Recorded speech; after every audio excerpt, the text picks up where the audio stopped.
But in our first hour, Thom Snyder is here with us, and he is, Sitter. Thom, can you pronounce that for me? Sure. Sidnor. Sidnor. There we go. And that's how it's spelled.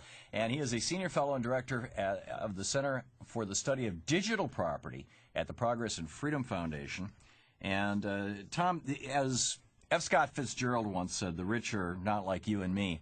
Apparently, they need the assistance of big government to be rich. And you are here, my understanding is that you are here to defend big government's interference in the marketplace by saying that intellectual rights, copyrights, trademarks, patents, things like that should be absolutely protected by big government. Well, no, not quite. The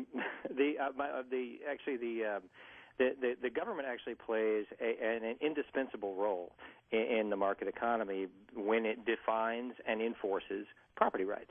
There is no such thing as a market transaction unless both sides of the transaction have enforceable property rights. That's what governments do when they define the bounds of protection for copyrights. And as a result of that, I'm here to defend the notion that actually this is the case, the case of, say, for example, protection of copyrights or patents or trademarks is a case where governments are doing exactly what they're supposed to do to empower private citizens to reach consensual arrangements amongst themselves. And I would submit that they've gone way too far, and therefore we have welfare queens like Bill Gates and Michael Jackson. Bill Gates, in the case the patents and copyrights on software. Michael Jackson, the late Michael Jackson's estate now owning the Beatles library, among other things, as a major asset. Pfizer making billions from interventions by big government. As you know, as I'm sure you know, Thomas Jefferson not only was strongly opposed to copyrights and trademarks, although they eventually made their way into the Constitution. He, in his letter December 20th, 1787, wrote to James Madison that he said, he was speaking of copyrights, they call it monopolies back then, that it should be part of the Bill of Rights, a ban on them. He says, the saying that there shall be no monopolies lessens the incitements to ingenuity, which is spurred on by the hope of a monopoly for a limited time, as of 14 years. But the benefit even of limited monopolies is too doubtful to be opposed to that of their general suppression. In other words, this is a minor positive thing. Did you see the piece in the Financial Times a couple of days ago by Christian Engström of the Pirate Party? Sure, I did. I certainly did. Let me make one point about your comments on Jefferson. Jefferson did say that. Madison wrote back by basically saying, yeah, but property rights are exclusive rights, and isn't it more advantageous to give them to authors in order to encourage them to distribute their works widely?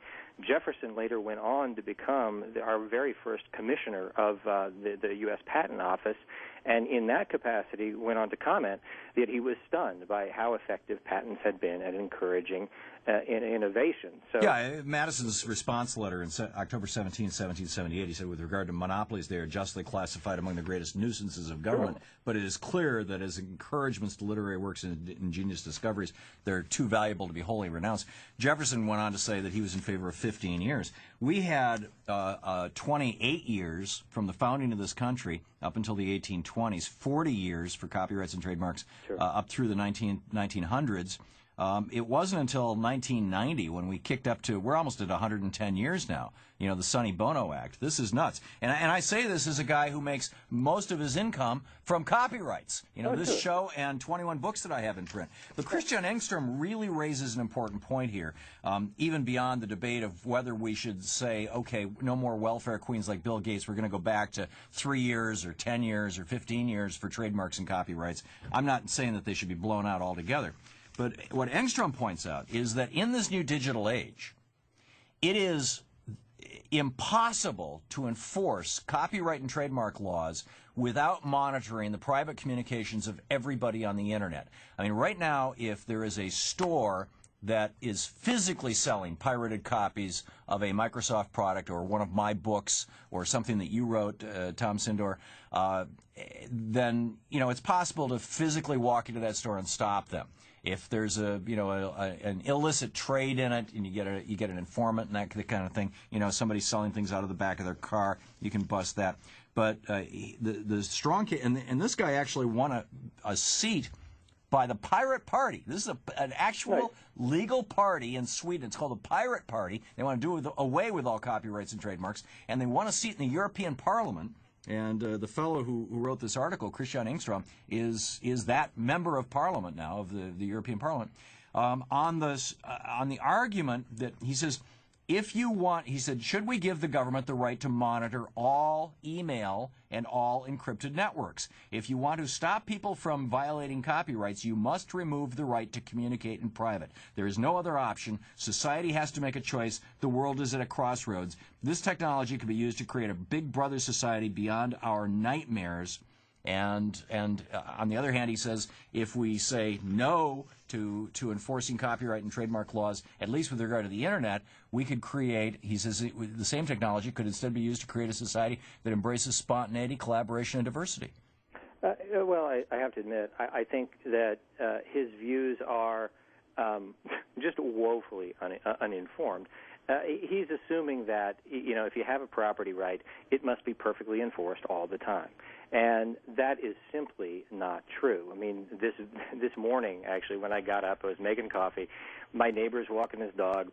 The dog poops in my lawn. He comes into my yard to clean up. And, those are technically trespasses, violations of my property rights. Did I sue? Of course not, because we routinely, sort of forgive, minor trespasses. It's true in the case of copyright, and it just as any other. But the fact, no, come on, Tom. The fact of the matter is that we have large corporations right now that are actually pushing very, very hard for government to be monitoring our email, to be monitoring our internet communications. The case of Napster is probably the best example of that. Well, that's simply not true. I'm unaware of any case in which a copyright owner is advocating that the government monitor our email or internet transactions. The scary thing, I mean, if you want to worry about a surveillance society, the way to worry, the thing you ought to be worried about is what happens if Mr. Engström wins this argument and we get rid of copyrights? Because there are proposals for, suppose we get rid of this idea that we ought to grant to authors an exclusive right in their works. What do we do? Okay, if we do that, how do we encourage the production of expressive works? And there are proposals, some fairly well developed, for what do we do then? Probably the most detailed is by a guy named William W. Fisher III at Harvard. It was detailed in a book called Promises to Keep. And the funny thing of it is, his solution to what we do once we get rid of copyrights is we create a surveillance society. Here, I'll just summarize it for you briefly because we only have 15 seconds left. Sure. His basic point is, the government will it'll decide what expression is worth.